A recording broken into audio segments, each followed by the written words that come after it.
Pitcher Rick Sutcliffe pitched a 2-hit shutout for 7 innings, striking out 8 Padres. And in the 3rd inning, Sutcliffe blasted this towering home run as the Cubs demolished the Padres 13-0 today, game number 2. You're looking at a bird's-eye view of Wrigley Field on the north side of Chicago, the skyline of Chicago in the background. Ernie Banks called it the friendly confines, and indeed, it was just that yesterday afternoon. And good afternoon, everyone, and welcome to Wrigley Field. I'm Don Drysdale, along with Earl Weaver, and of course, Reggie Jackson, back with you here this afternoon. You look at the Chicago Cubs. They won big yesterday. Jim Fry is looking for number 2 this afternoon to be the big favorites going out to San Diego. And, of course, Dick Williams fighting for his life right now. Even though it's only 1 game, they don't want to go to San Diego down 2. But we'll find out more about that as this game goes along. We'll talk with Earl and Reggie, and we'll be right back and talk with Tim McCarthy.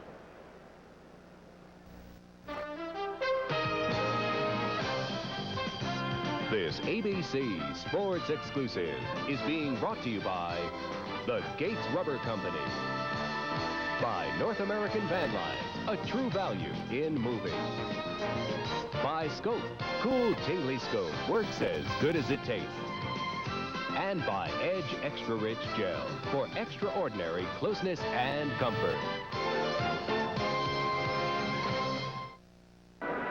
As I mentioned, Earl Weaver, Reggie Jackson working with me once again. And Earl, a couple schools of thought. You're Dick Williams.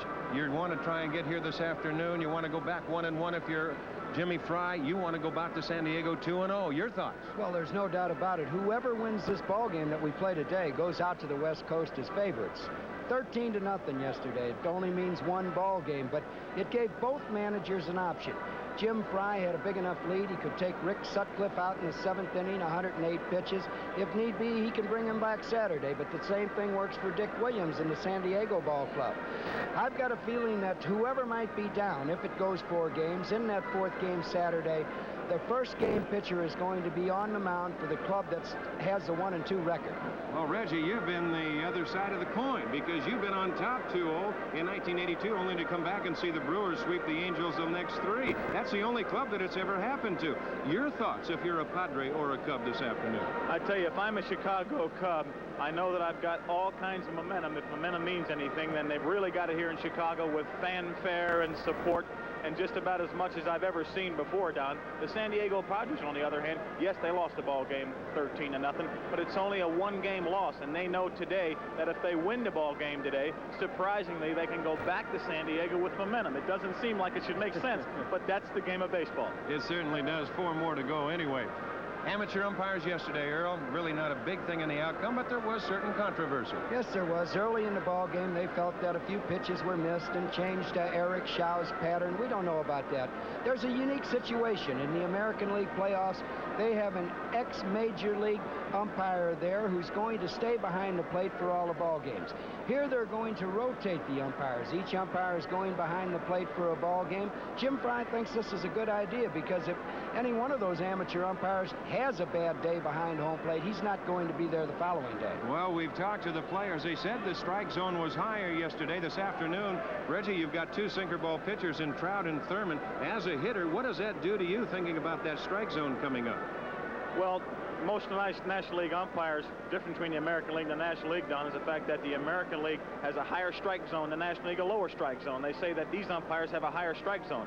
I'm sure that Mark Thurman, I'm sure that Steve Trout are going to be very concerned about that. I'm sure that the hitters, after they hit their first time, they're going to go back to the dugout and tell the rest of the hitters just where the strike zone is, whether this umpire has a high strike zone or a low strike zone. I think it could affect the game if they have a high strike zone and make these sinker ball pitchers try to get the ball up. And, of course, the breeze blowing out today, but it's Cubmania here in Chicagoland. And as he come back after this commercial, we'll go to Tim McCarver and find out the Cubs and their fans. We welcome you back to the National League Championship Series from Wrigley Field in Chicago, Illinois. The San Diego Padres and the Chicago Cubs square off in game number 2.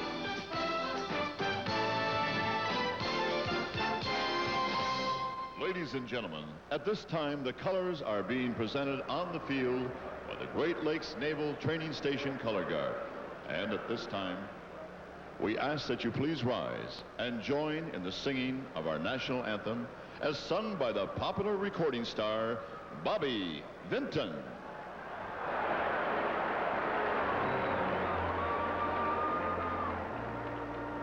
Oh, say, can you see by the dawn's early light was so proudly we hailed at the twilight's last gleaming, whose broad stripes and bright stars through the perilous flight o'er the ramparts we watched were so gallantly streaming, and the rocket's red glare, the bombs bursting in air, gave proof through the night that our flag was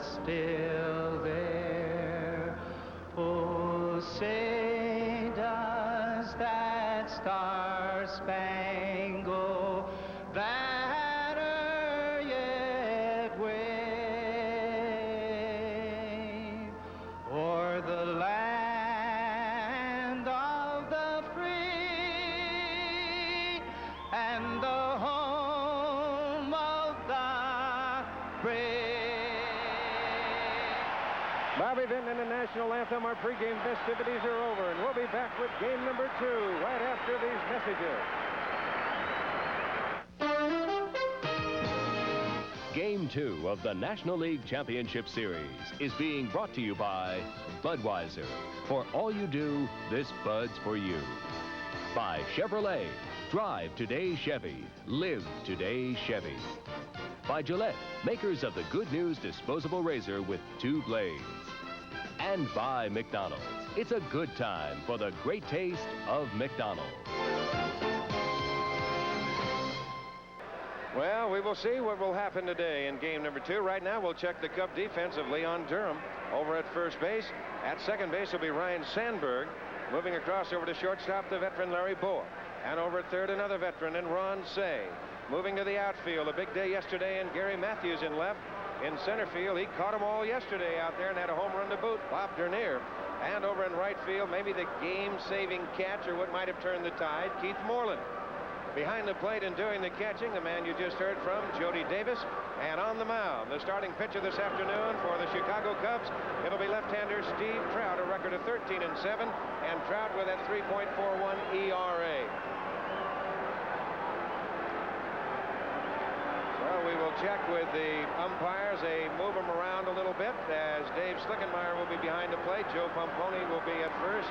Joe Mayer at second, and Dick Cavanaugh will be over at third. The men in blue, and still only 4 umpires here in the National League, where we saw 6 at Kansas City last night. And I don't understand that, but getting back to pitcher Trout, the scouting report on Trout is that he has to use a sinker. He has to keep it down on the outside half of the plate.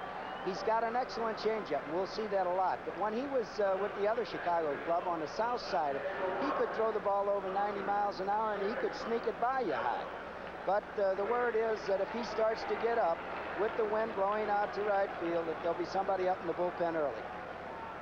Well, here we go in game number 2. Alan Wiggins to lead it off. Wiggins a switch hitter, hitting .258 last year. Well, the '84 season, 3 home runs and 34 RBIs. The key to Trout, you start off right off the bat and start counting the ground ball outs. Now Trout ready, and we're underway. Missing inside, 1-0 the count. Since the wind is blowing from left to right, it should not be as big a factor as it was in yesterday's ballgame. A very pleasant afternoon. Another full house. Ground ball up the middle. Bow over from behind the bag. Throws to get it. 1 away. 1 ground ball out. Got the first out with a sinker. Manager Dick Williams down in that San Diego dugout. He wants to go back desperately with a 1-1 split. And of course, Jimmy Fry in that other dugout. He wants to go to San Diego 2-0 as Tony Gwynn, the National League batting champion, stands in, hitting .351, 5 home runs and 71 RBIs on the 84 year. There's the strike. The low sinker. 0-1. Say right over the edge of the grass at the cut of the grass at third. That's bounced foul and quickly. Trout out in front 0-2. You see Say now with a 2-strike count, he will back up a little. And that pitch was up. I don't know if Trout meant to get it there or not.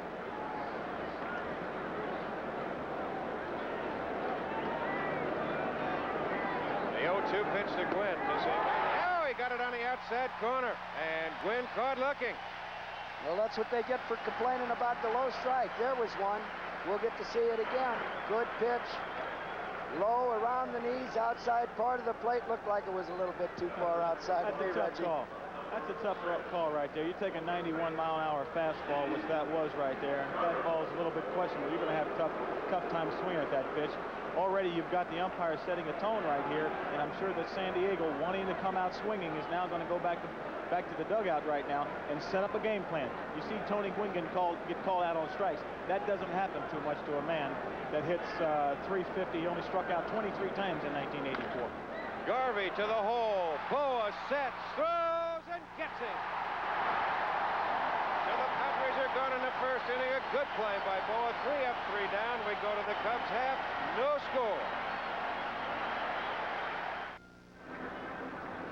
Terry Kennedy, the catcher for the Padres, and prior to the game, I had a chance to talk and get the opposite side's feeling. We talked with Kennedy about the umpiring. Yesterday they talked about the strike zone being higher, and of course you talked to the umpire. Did you talk to him about Shao and how he was going to throw? Today you've got Mark Thurman, who's a low ball pitcher. He's got to have that low strike. What are your thoughts there? Well, I told him what Eric had when he was warming up, and he gave me the comment. He says, I might miss a few, but you know, I'll do my best. And their best, that's fine. They're hustling and they're doing their best, but their best isn't what we need right now. We need the major league umpires back, and they're used to that college stuff, and they haven't seen these breaking balls that they're seeing now. And he missed a lot of breaking balls yesterday. And if he doesn't give Mark Thurman a low strike today, we're in trouble. There's the Cub lineup that Thurman will be facing. Bob Dernier leading off and in center field. Ryan Sandberg at second base. Gary Matthews hitting third and left with Keith Moreland in right field. Batting fourth, Ron Say will hit fifth and at third base. Jody Davis batting sixth and doing the catching. Leon Durham dropped in the lineup with a left-hander. Hitting seventh and at first base, Larry Boa, the shortstop. And Steve Trout, you've seen him already, the starting pitcher. There's the Padre defense of Garvey at first, Wiggins at center, Templeton at short. You'll have Salazar at third, Martinez in left, McReynolds in center, and Gwynn in right, and the battery of Kennedy and Thurman. Bob Dernier with a leadoff home run yesterday that kind of set the tone as far as the game was concerned. The Cub fans homered his first time at bat, just the second pitch of the ball game. As a matter of fact, he went 3 for 4, scored 3 runs. He had a big day yesterday. You saw the umpire out to the mound talking to Mark Thurman. I think that the umpires are really going to have to watch this kind of pitcher. Mark Thurman has an awful lot of movement on his ball. As Dernier takes a strike and underway there, Earl. In the scouting report on Thurman, just an average fastball. He has to pitch down, but a very good curveball. He has a slider. He cuts his fastball. But again, here's a fellow they say has to pitch below the belt. I think that's true of all sinker ball pitchers, Earl. They've got to keep the ball down. They get the ball up, and especially in a ballpark like this, they're going to have problems. Yeah, but we saw Trout throw the ball over 90 miles an hour in the first inning. High chopper, base hit left field. Dernier with speed is aboard. And look out, here comes the Cubs again. Well, this is what happened yesterday. You see Major League records right there. Most home runs, largest winning margin, National League records, highest batting average, most runs with 13, most hits 16, most runs in an inning 6. They had it all going for them. Here's Ryan Sandberg. Well, with Dernier on first base, left-handed pitcher on the mound, he'll go if he gets the chance, but I think he'll be letting Sandberg swing rather than just go for the stolen base.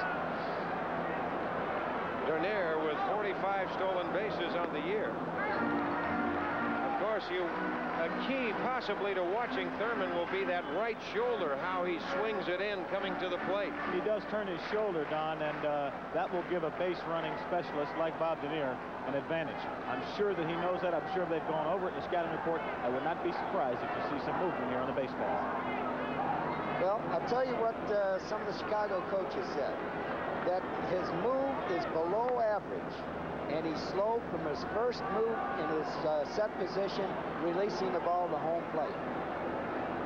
We'll see if that's true. That move there didn't look bad to me, Reggie. Well, Earl, you get a lot of guys that try to protect themselves. They know they don't have a good move. They know that they've been scouted, and they know they want to run on them. So what they try to do is just, they can cut Bob Denier down just a half step, and he feels he's got an advantage. You see that Thurman is certainly aware of the speed of Denier. We mentioned before, Bob with 45 stolen bases on the year. And Denier gave indications that he's going to go if he gets a shot. The infield shortened up, double play depth. That's inside. That's a pretty good bluff right there, huh? 2-0. Well, I was talking to some of the Padres today, and they thought that the tone of the game would be set quite early. They know that they're down. They got beat yesterday pretty good. But it seems to me as though the Cubs have come out, or the ones that have come out swinging so far. Well, Earl, you've got Sandberg ahead on the count, 2-0. If you're Jimmy Fry yourself, what are you thinking about? Well, I never like to run 2-0 myself because it might be ball 3. I'd wait 2-1, 3-1. The change a little high, and Thurman wanted it, so did Kennedy. Oh my, there's a big pitch right there. 2-1 to 3-0. We get to see it one more time. Not high. The pitch is not high. Not high at all. Well, the 3-0 pitch, that's in and over. And the count goes to 3-1. And now, if Denier can get a jump, he'll be on his way.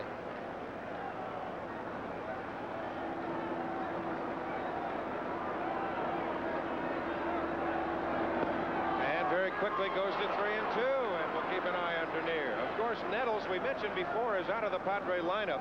He jammed his left hand on a pitch yesterday, so you've got Luis Salazar, and he is certainly a good one in himself. It doesn't look that Thurman has any kind of a tricky move over there. We haven't seen it yet. That again, Don, is why he wants to let Bob Denier know that he knows he's over there. Even if he doesn't have a great move, just let him know you're there. Well, they had him. There was the better move. Threw over there 5 times and saved a good move for the 6th one. Here we'll get it. It's going to look just like he's going to home plate.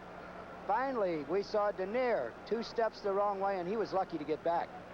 That's a pretty good move right there for a guy that say doesn't have a good move. That's exactly right. Maybe he hasn't shown it to him all year. Well, the count remains 3-2. Denier with a little closer lead this time. He goes, and it's hit to Salazar at third on the big hop. On across to Garvey. Denier all the way to third.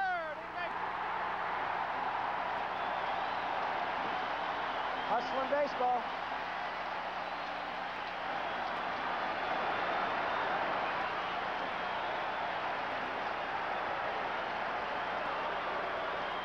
This is what I call outstanding aggressive baseball.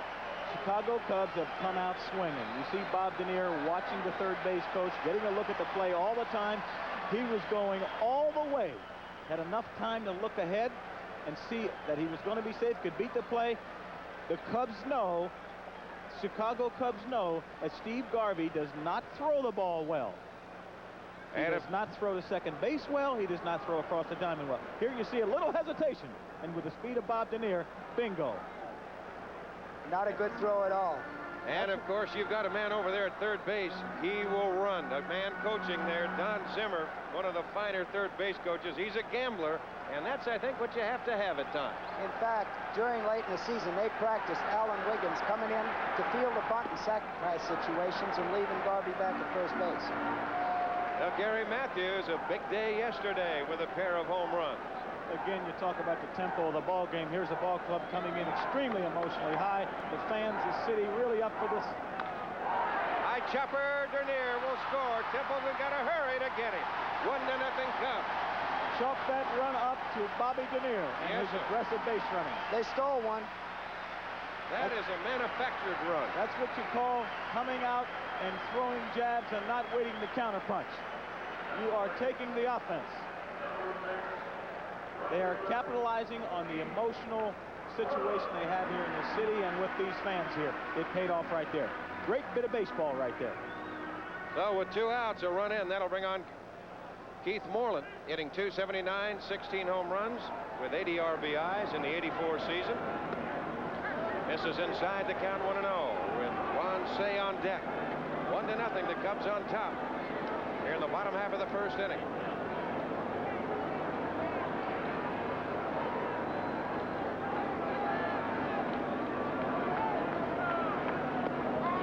On that inside corner, and the count goes to 1-1. Moreland didn't like that one, I don't believe. It was a good pitch, and Thurman's made some good pitches already in this ballgame.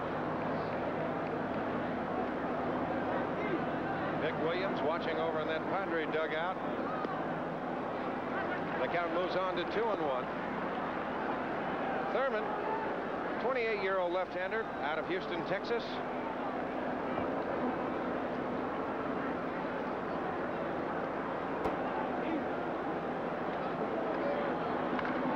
Down the left field line, and will go into the corner for extra bases. Martinez chasing it down. Moreland on his way for 2. He will be at second base with a stand-up double.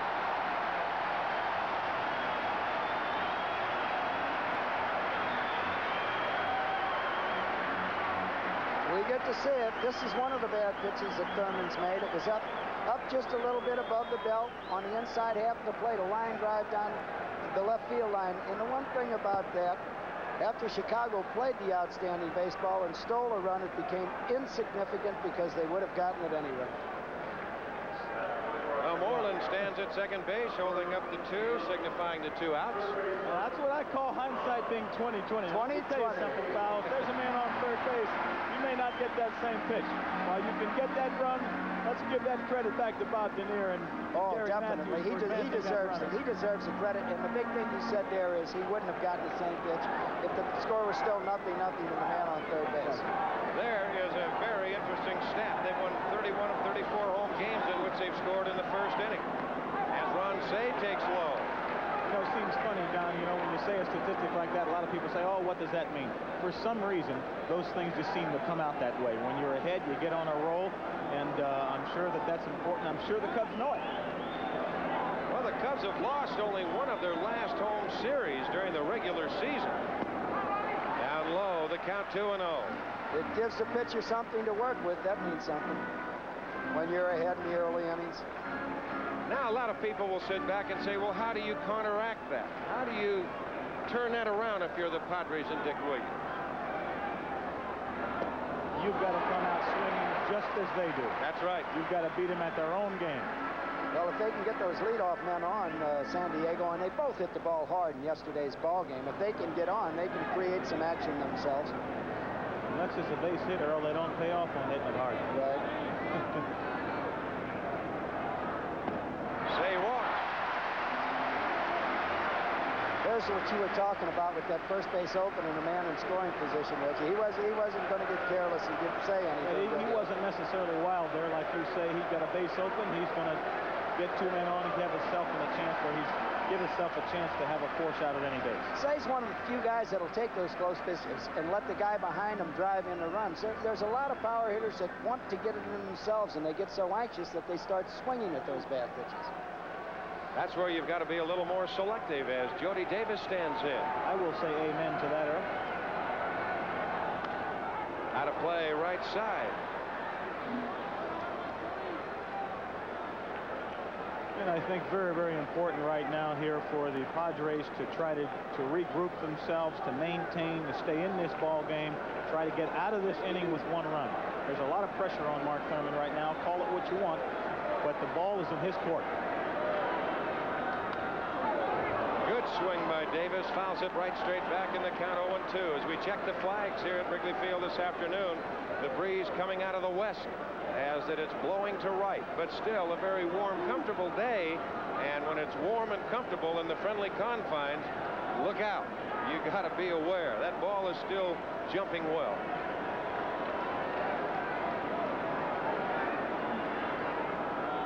Got him. Good high heat. So Davis is gone. The Cubs are gone. They come up with a run on a pair of hits, leave a pair after one. The Cubs lead it 1-0.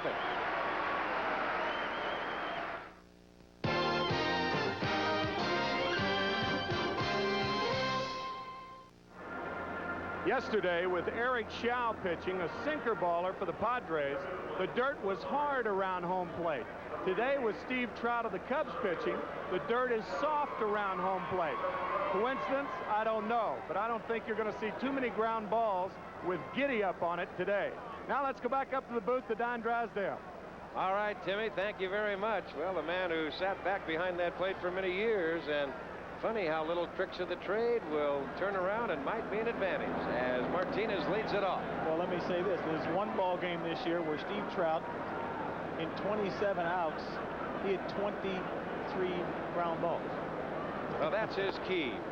Is that coincidence or what? Well, that's why I like those big guys that can hit 3-run homers. You never had to worry about that dirt around home plate. Well, Kevin McReynolds with a count, 2 balls and no strikes. Martinez on deck. There's a bouncer to Boa. Very big convenient hop on across the Durham. That's 4 in a row. Well, look at those right there. The double play groundouts. Trout with 33 led the National League. Then LaPointe from the Cardinals. Cox from the Cardinals tied with Carroll from the Mets. Well, that certainly means something right there. And right here, through an inning and a third, 3 of the 4 outs have been ground ball outs to Boa. They're testing Boa. Here's Martinez. Takes low, the count 1-0. Second baseman never makes an error, so if they're going to hit it, they might as well try somebody other than him. I'll tell you what, I'm glad I'm not a Padre and can listen to this, because with all these stats and all this talk, I might as well throw in the towel now. There's a chopper up the middle. That's going to be a base hit. So Martinez is aboard. Another ground ball. And that's something you have no control over, where the ball goes. I think that's all the manager says. Give me some ground balls. You can throw them, but you can't steer it. Dick Williams is a big advocate of ground ball outs.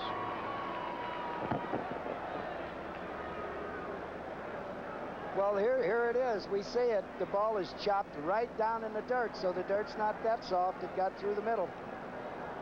Boa was cheating a little to his right. Here's Kennedy, and that's high to left field. Matthews is there. Plenty of room.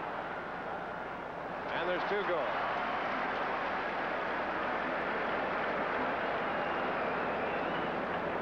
There are 2 outs. Martinez at first, and here's Salazar.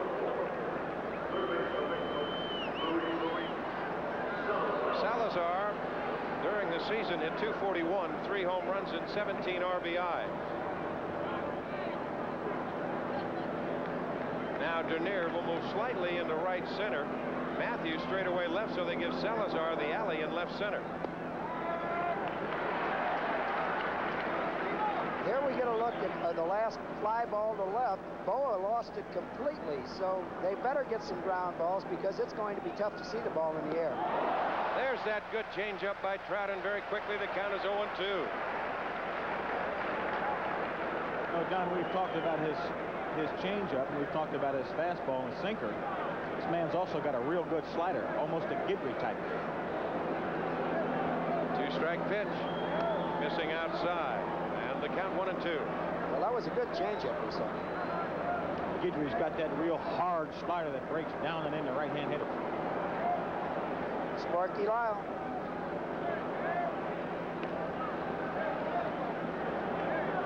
Just a reminder for Martinez. The Cubs on top 1-0. If you might have just joined us, we're in the top half of the second inning. Got him. Good sinker away. As Salazar is gone. No runs on a hit. We're through 1.5 from Wrigley Field. The Cubs lead it 1-0. Leon Durham to lead it off in the bottom of the second, and earlier I had a chance to talk to the Cub first baseman.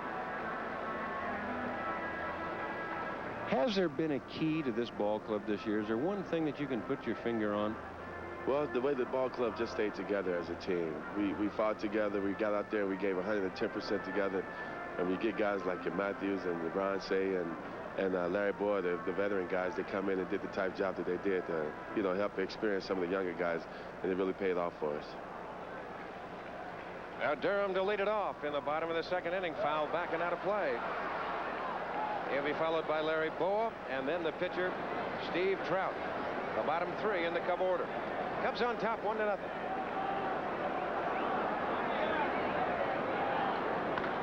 Hard to the hole. Wiggins over from the grass. Throws to Getty. Good play by Alan Wiggins. No, Don, that ball was hit right on the button there. Hit pretty good, but yesterday he grounded out 4 times to the second baseman. Well, here we see Wiggins getting a real good jump on that hard hit ground ball. Got to his left in a hurry, knew he had him, took his time, and a good throw to first base. Now there's one gone, and that'll bring on Larry Boyd, the shortstop, of course, a switch hitter, and he will turn around and hit from the right side and drills a base hit to left field.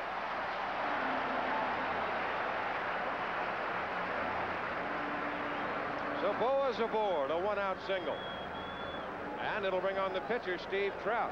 Here's a man not in the category of a Sutcliffe, but he handles the bat pretty well. You got to be alive with him. But it's a left-hander against left-hander, and I'm suspecting sacrifice. So is Dick Williams, because he has Salazar up on the grass at third. Garvey holding Boyd at first. Trout turning as if to sacrifice already. Does so.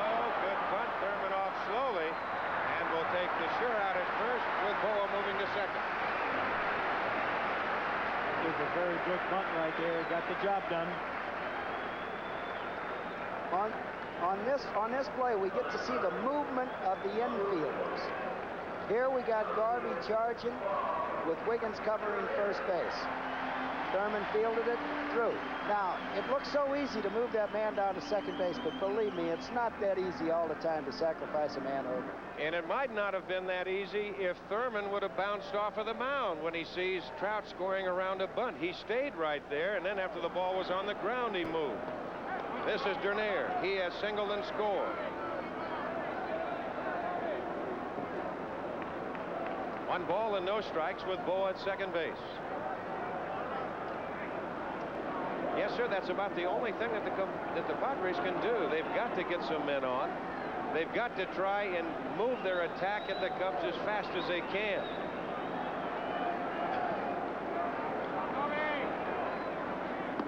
High, the count 2-0. You start letting these things steamroll, and sometimes it's hard to stop them. Well, that's right out of your ordinary Cub fan digest. I'll tell you one thing. If you hang around Chicago long enough, it gets to you. Yeah, well, I'll tell you, Thurman better not be too careful with this leadoff hitter with Sandberg up next. He's worked himself 3-0, and a guy behind him that can break the ballgame wide open. Well, the one thing about Bobby Dernier, he does not care what the count is, what the score is, or where the runners are. He will bunt at any time.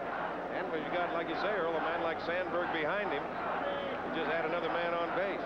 There's a strike in the count 3-1. Thurman's got to come right after him on this 3-1 pitch.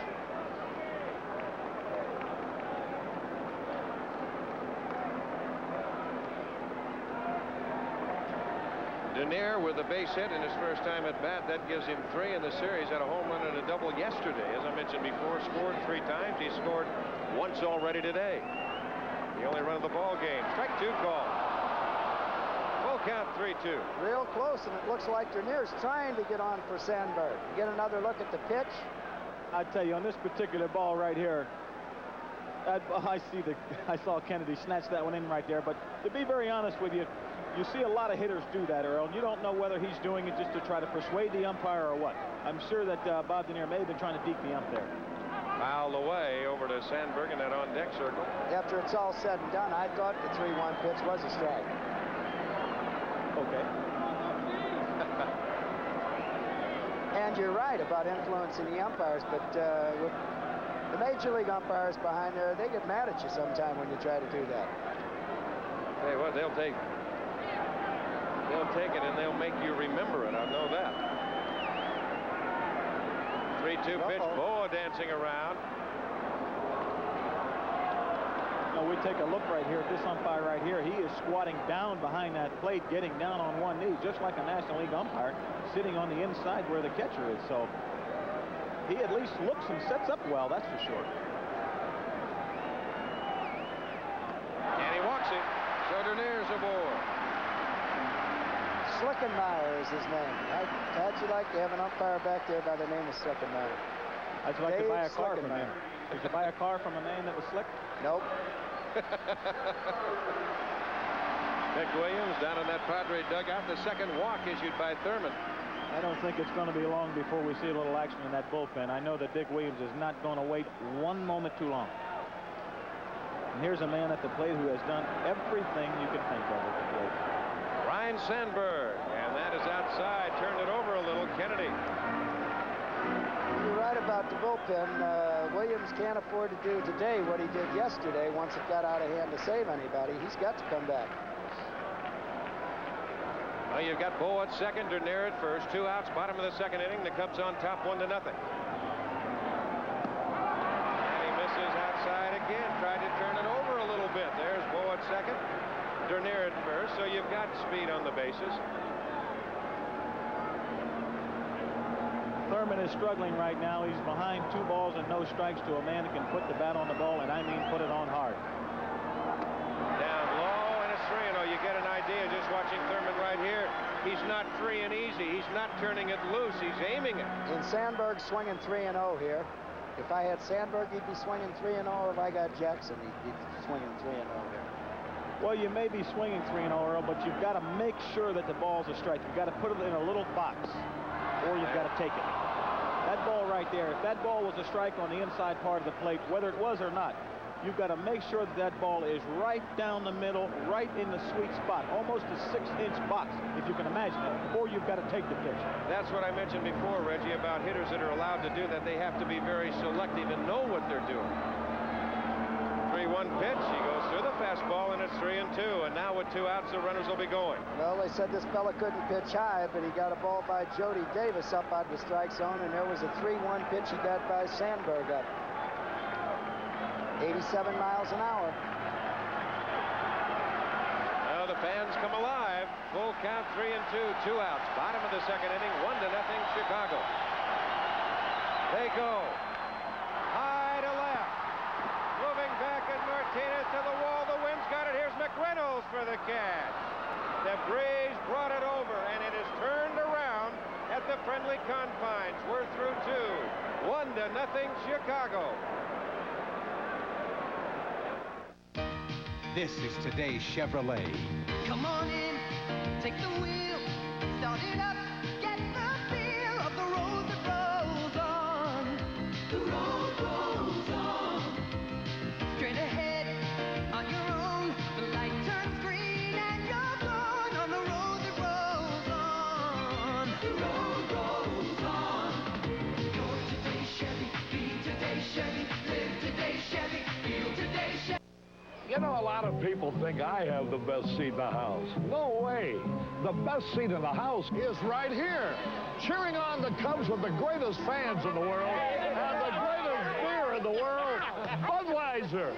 Yeah, nothing quenches a Cub fan's thirst for victory quite like the king of beer. Holy cow, here comes another one. Cub fans, this Bud's for you.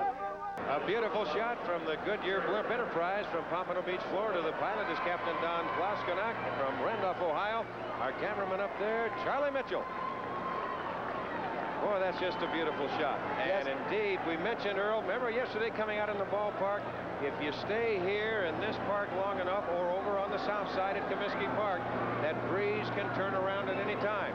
And indeed it has, as Templeton shoots it to the right side. Right there is Sandberg to throw him out.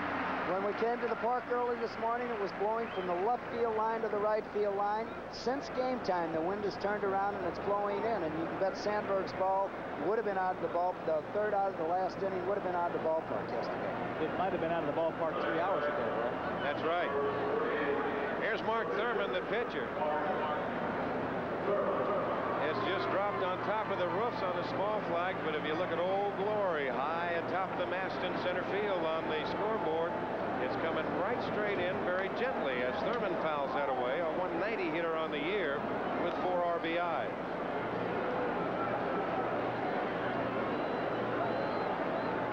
Right there since July 10th of 1983. No home runs. There's a little looper to left coming on Matthews. He's got to play it on a hop. So Thurman helps his own cause. And just a reminder, don't forget game number 2 of the American League Championship Series coming up from Royal Stadium. The Detroit Tigers and the Kansas City Royals. That'll be 8 o'clock Eastern time. What do you think, Reg? You see the game last night? Yes, I did. I liked the ball game. Jack Morris rose to the occasion. He did. Definitely did. He pitched a great game. The Tigers showed their bench, too. They just keep coming out of there. They've got a good ball game. Bounce to Boa, should be 2. Sandberg for 1. Back to first, they double Wiggins up. And the Padres are gone very quickly in the 3rd. Another ground ball after 2.5. 1-0 Chicago. Yesterday in the American League Championship Series, Morris took them apart. Trammell took them downtown. Tigers 8, Royals 1. KC battles back tonight at 8 Eastern on ABC. Well, Gary Matthews to lead it off in the bottom of the 3rd. Yesterday supplied so much offense for these Cubs. But last year in a Phillies uniform, Game 4 of the World Series with Baltimore, it was the glove that turned a trick. Made a leaping catch at the left field wall to deprive John Shelby of a 3-run double. Well, that man, look at that. That fence is going to give a little bit with the Sarge, Reggie. It's trivia time down Drysdale, 1968. #1 pick at San Fernando High, Gary Matthews. His coach had him talk to a friend about how much money he should get to sign. Name that friend. San Fernando High Valley boy, huh? That friend's name was Don Drysdale. Did you talk to him about signing? I remember Gary going to San Fernando High School. I sure do. And he stands in right here. There's the strike in the count 0-1. Watching those catches and knowing what Matthews did yesterday, he's a guy that can rise to the occasion. He might be a Mr. October, huh? Exactly, Earl. Here's a man that is an emotional ball player. He gets up for ball games. He led this ball club down the stretch. He is living up to his name, Sarge, because he takes charge. The 0-2 pitch to Matthews. Just slowing away. The count 1-2. He keeps going like he's been going. They'll change it and make him a full bird colonel, huh? Boy, that is true. Matthews bounced to short his first time at bat 0-for-1 today. I remember I got a call from his high school coach, Howard Marcus. He was a good player. Did you tell him to get what he can get? Get what you can get. Get what you can get. And stay as healthy as long as you can. 2 balls and 2 strikes to Matthews with Keith Moreland on deck. Line shot. Good play by Templeton. Up and gets him.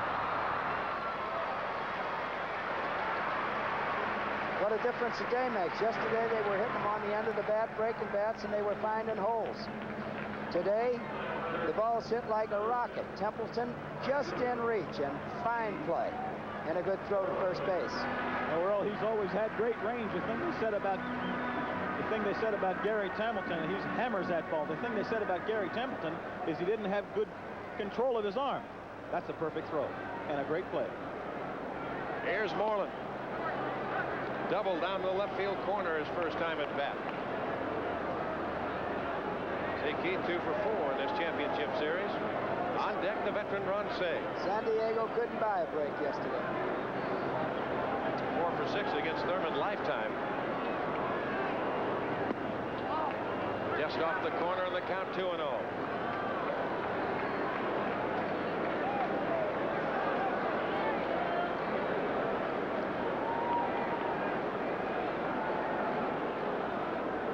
Infield straight away for Moreland. The outfield the same.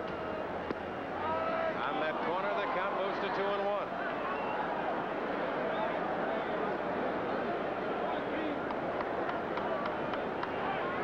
Appears that home plate umpire Dave Schlickenmeyer, he's got a little bit of a pattern. He's been fairly consistent, I think. I would say so as well. The players will let you know. If you see the hitters turning around and looking at the umpire, you see the pitcher looking in there for a second look. They'll tell you how well the umpire is calling the ball game. And it looks like this man is doing a heck of a job. So far, so good. So far, so good. 3 balls and a strike to Moreland. Right side and through. Base hit right field. And Moreland will do that. We said that yesterday.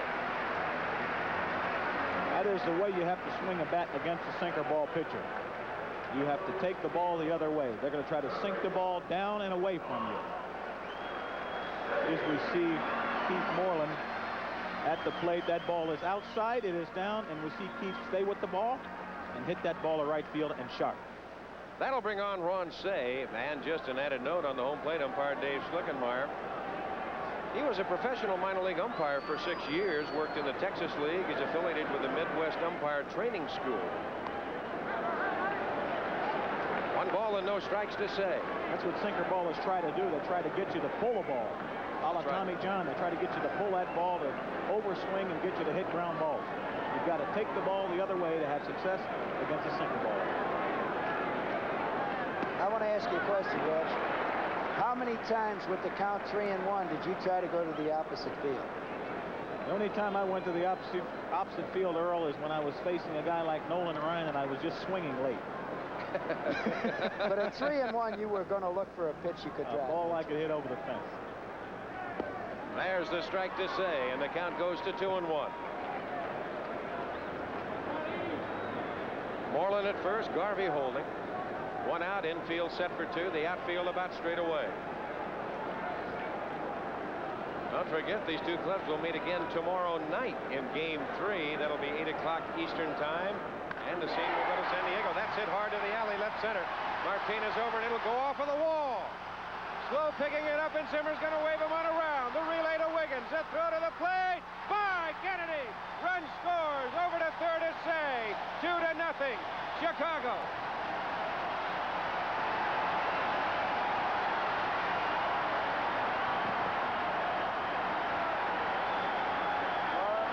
Here's a ball hit right on the button here in the alley, Earl. It almost looks like that ball yesterday might have been a home run. We see Carmelo Martinez with a little problem picking that ball up.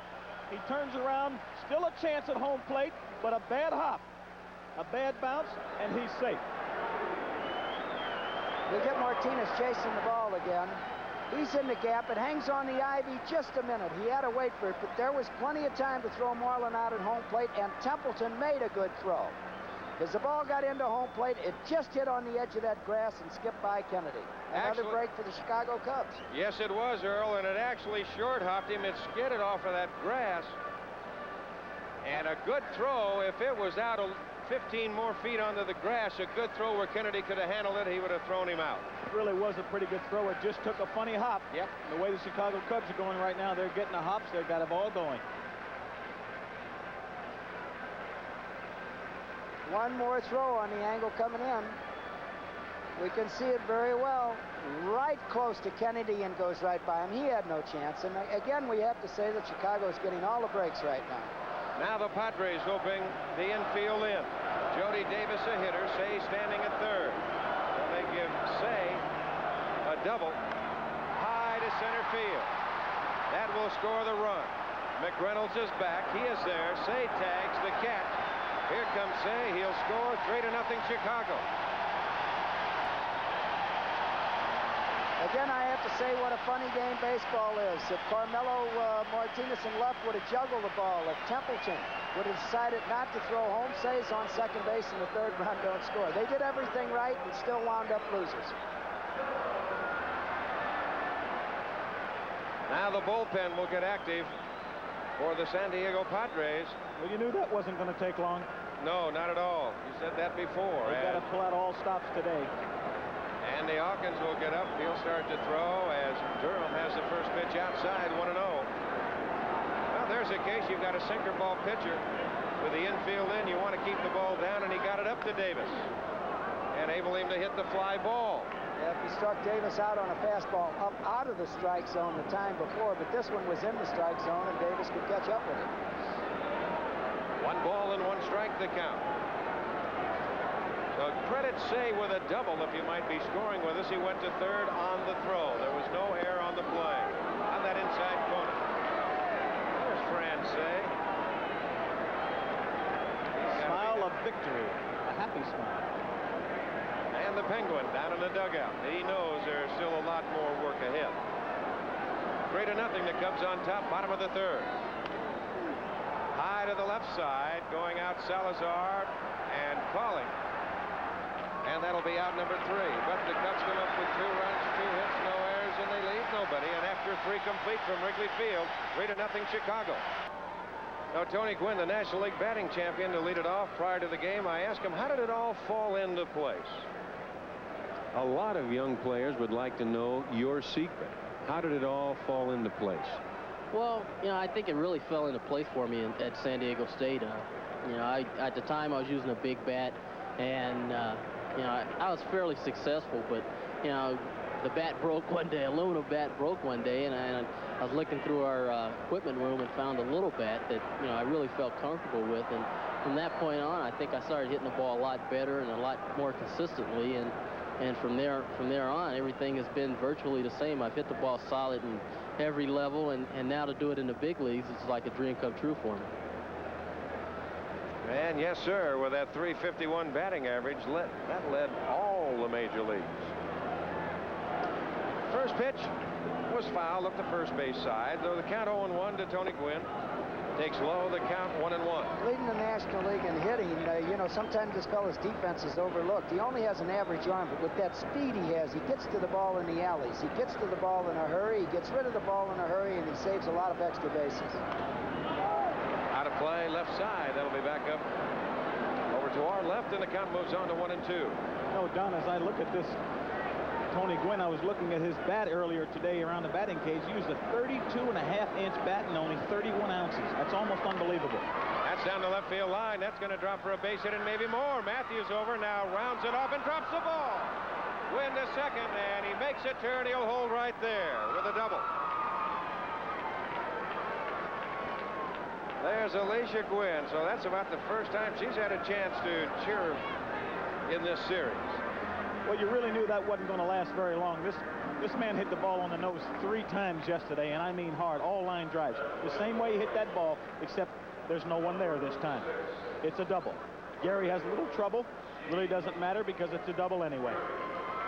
Well, that'll bring on Steve Garvey, who bounced ashore his first time at bat. And that's what I was talking about the Cubs' 3rd run. If Carmelo Martinez would have did that in the outfield, there wouldn't have been a play at home plate. Say would have had a hold up at second base, and there wouldn't have been a sacrifice fly. And there would have been a 2-0 ball game instead of 3-0. There's a change to Garvey, high and away, 1-0 the count. But the Padres have got to get something on the board. Exactly. Something's got to happen right now, Don. I'm sure that Steve Garvey is thinking base hit. However, I'm sure he's thinking base hit to right field, because at worst, if he misses with the base hit, he advances the runner. Right side, off of the glove of Durham. They still got a shot. They get him. What a play by Durham. And on the gamble. And again, the ball bounced in the right direction for the Chicago Cubs. That ball could have went anywhere off of Durham's glove, but it came down right in front of him. Again, you saw Garvey right there go the other way. He hit the ball hard. Durham has a problem with the ball. He stays with it. Picks it up, still has an ice cream cone.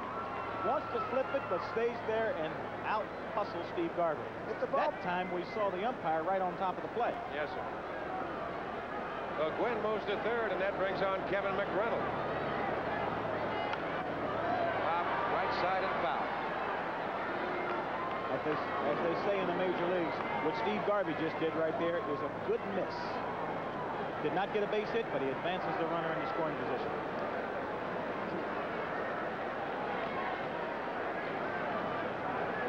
Inside, the count 1-1. Well, the ball, actually, the way Durham played it, he played it on that got it on the in-between hop. He was lucky to keep that ball where he could pick it up. There's no doubt about it. They've been the Cubs have been getting all the hops. They're playing back now with a 3-run lead. They can stay away from the big inning. The infield is back.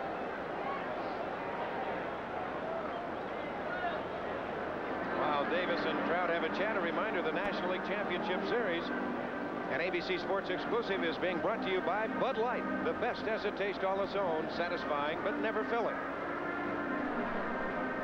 So a little chat with Davis and Trout, just getting their thoughts together. Sutcliffe down in the dugout, the winner of yesterday's ball game. Davis could be saying, look, that last pitch was up. He could be saying, look, we've got a 3-1 run lead. Let's don't change our patterns. If they hit the ground ball, we'll give them one, but let's get some outs here. Missing away, and the count 2-1. Not pulling for either team, but you almost want to wonder when things are going to turn around and the Padres start getting a few breaks. That's outside, and the count 3-1. So Trout kind of overthrowing, and Davis is going to go out and tell him again. That pitch was 95 miles an hour, and he is obviously overthrown. He threw the ball that hard in the American League. His control wasn't nearly as good as it has been with the Chicago Cubs this year, when he used to rear back and throw like that. Earl, you can't throw that hard and sink the ball. You know that. That's hard to left. Matthews going back. He's there. Makes a catch, tagging his Gwynn. The Padres finally get on the board. It's a 3-1 Chicago lead.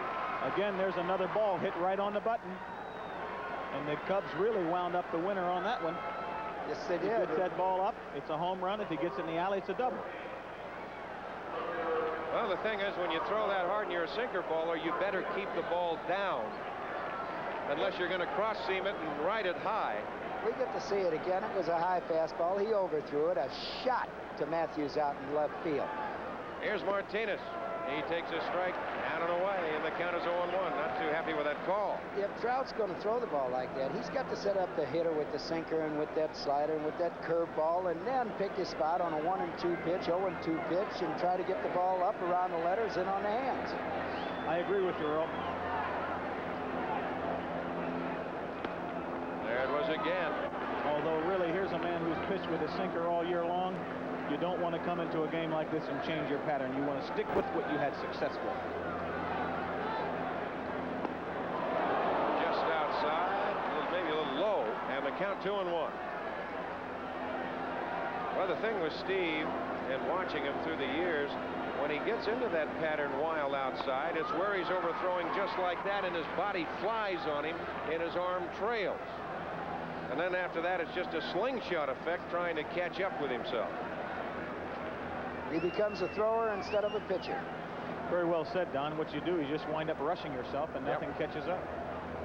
3-1 pitch. Off the end of the bat up the middle. Boa right there. On to Durham, and the side retired. But the Padres get on the board with a run on a hit. No errors. They leave nobody. We go to the bottom of the fourth with the Cubs leading the Padres 3-1. On Monday Night Football, the undefeated San Francisco 49ers, led by Joe Montana, clash with Lawrence Taylor and the New York Giants, starting at 9 Eastern on ABC. Well, the fans lucky that it's good weather, because last night they had a lot of them sleeping outside the ballpark here at Wrigley Field, hoping to pick up a ticket or two that might be available come this afternoon. Boy, I'll tell you, that is a loyal fan this year. The first time over 2 million in the second smallest seating capacity in the major leagues, 37,275, as Larry Boa will lead it off as we go to the bottom of the fourth. Takes a strike in the count 0-1. You know, with that base hit last time up, Larry Boa may surprise people because he only hit 223 this year, but right-handed, he's a 287 hitter. Larry Boa has much more power from the right side. There is Salazar on the in-between hop to get him. One away, and that'll bring on Trout. Well, a reminder, don't forget exciting CFA football on ABC. That'll continue this Saturday with top 10 powers colliding. You'll see either the Nebraska Cornhuskers facing the unbeaten 4-0 Oklahoma State Cowboys, or the battle of SEC rivals Georgia and Alabama. And a week from this Saturday, the #1 ranked Texas Longhorns battle the #3 Oklahoma Sooners, and the games will be seen live right here on ABC at 3:30 Eastern Time. This is live, and somebody's got to tell him the tickets are gone. No, he's waiting for a ticket to the World Series. Templeton off of the glove, and Trout's aboard. That guy out there used to be a great home run hitter. He just struck out a few too many times. He's waiting for a ticket for the World Series. He's not going to leave. Well, look at it again, guys. This ball's hit pretty good. Got both pitchers with a base hit now. Well, that'll be a base hit for Trout. the game goes along, we'll show you. Talk about the loyal fans here at Wrigley Field. And I would have to say that we will take you outside of Wrigley Field for some of the shots. We've got fans in trees. There's Bobby Vinton, sang the national anthem here this afternoon. And as usual, a great job. There's Hawkins again for the Padres as the leadoff hitter Dernier stands in. 1-0 the count.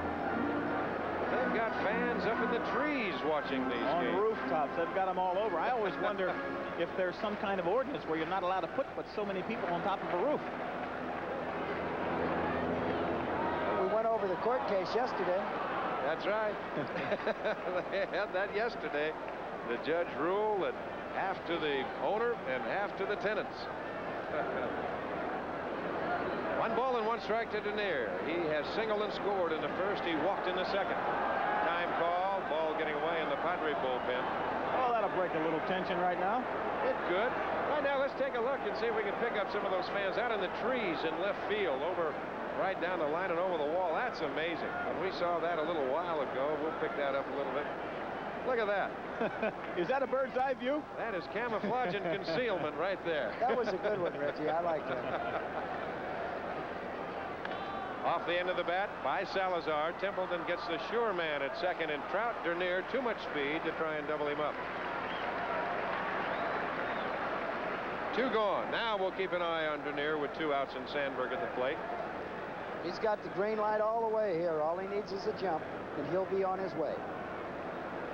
No, right now for the Padres, Mark Thurman throwing the ball pretty good, keeping the Padres close.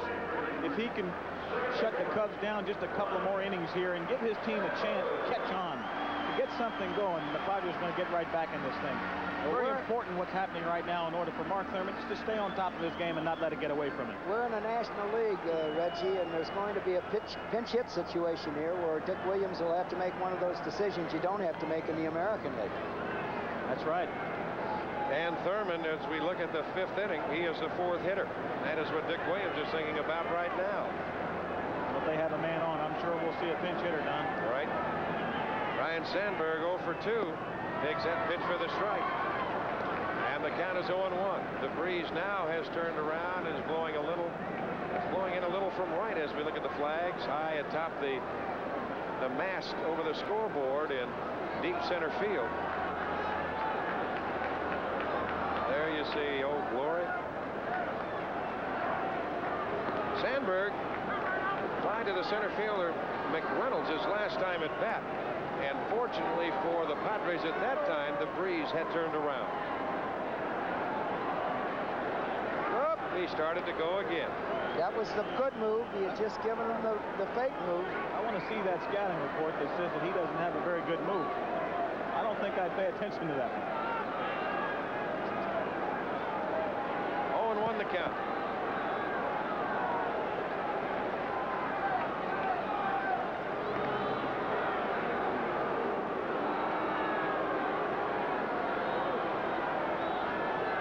That's the story. 3-1. 2 outs, bottom of the 4th inning.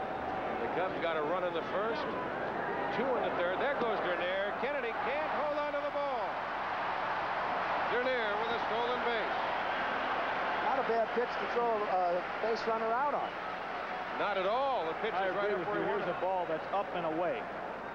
And Terry Kennedy should have made this play. He just couldn't find a handle on it. There you see no bluff by the batter. Terry just does not handle the ball, but that's a ball we should have had a real good chance to throw the base runner out.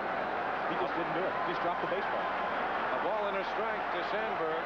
Change it hard, hooking down in the left field corner. It's fair. It is trouble. It is a fair ball and a double. That'll score Dernier. Sandberg to second with a double. 4-1 Chicago. And that's what Sandberg's been doing all year. 2 out, a man on second base. When you need the base hit, he's been able to give it to him. Well, those are big base hits, Earl, as you know. Just get a 2-out double, drive in a run with a man on base. Pitch above the belt. Sandberg knew what he wanted to do with it, and he did it.